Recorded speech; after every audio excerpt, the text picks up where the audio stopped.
Hello mga kabangkaw, kamusta naman kayo dyan? Sana okay lang kayo. Sa bidyong ito, pag-uusapan naman natin itong weekly diamond pass sa ating Mobile Legends account.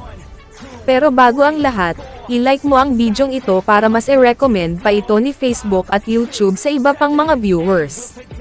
Magsimula na tayo. E-click mo lang ang plus sign sa iyong diamonds, at nandito na tayo. May makikita ka ditong dalawang weekly diamond pass. Bale kung gusto mong bumili ng isang beses lang, pindutin mo lang itong weekly diamond pass. Kasi matak na magtatapos or hindi magre-renew ng kusa itong weekly diamond pass.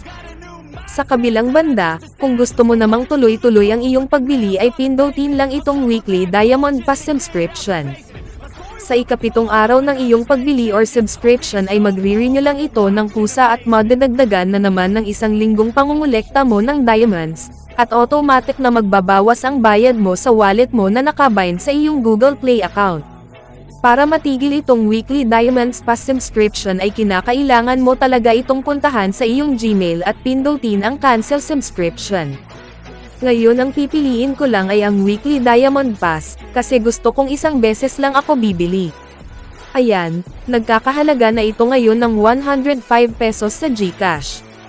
Di ko lang alam kung magkano ito kapag ginamit nyo ang inyong regular load sa inyong SIM cards.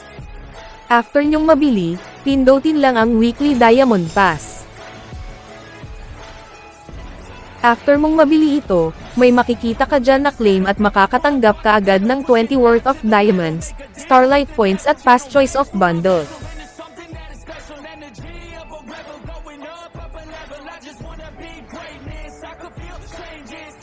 Ang Starlight points ay nagpapataas ng level sa ating Starlight. Kapag nabuksan mo na itong Past Choice of Bundle,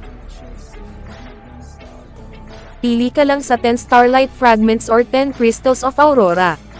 Bale ang gusto ko is 10 Starlight Fragments kasi gagamitin ko ito pambili ng mga Starlight skins sa Starlight Shop, pero kung pinili mo naman ang 10 Crystals of Aurora ay magagamit mo naman ito para makakuha ka ng Zodiac skins.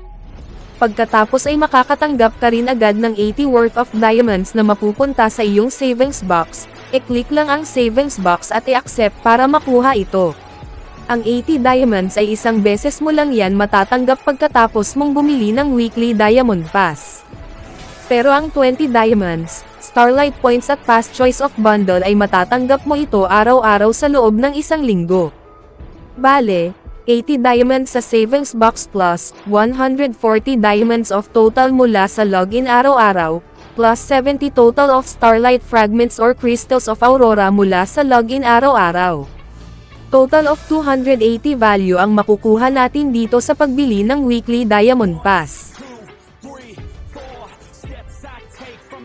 Sulit diba? Isa pa, dapat mag-login ka araw-araw, 4 o'clock sa hapon server time para i-claim itong 20 diamonds, Starlight points at Past Choice of Bundle. Kasi kapag hindi ka nag-login sa araw na iyon para mangolekta ay mawawala ang mga ito at hindi papasok sa account mo.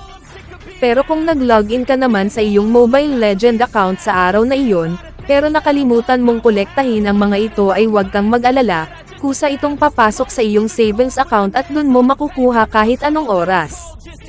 Tapos, sa weekly diamond pass subscription naman ay magkakaroon kayo ng maikling subscription confirmation period pagkatapos ng 7 araw na pag-subscribe. Hintayin itong confirmation para maiwasan ang pagdoble or paulit-ulit sa pag-subscribe. Tapos may mga nagtatanong kung ang weekly diamond pass ba ay valid sa recharge tasks event. Well, ayon sa rules hindi ito valid. So ayan lamang sa bidyong ito. Comment naman kung worth it bang bilhin itong weekly diamond pass. Salamat!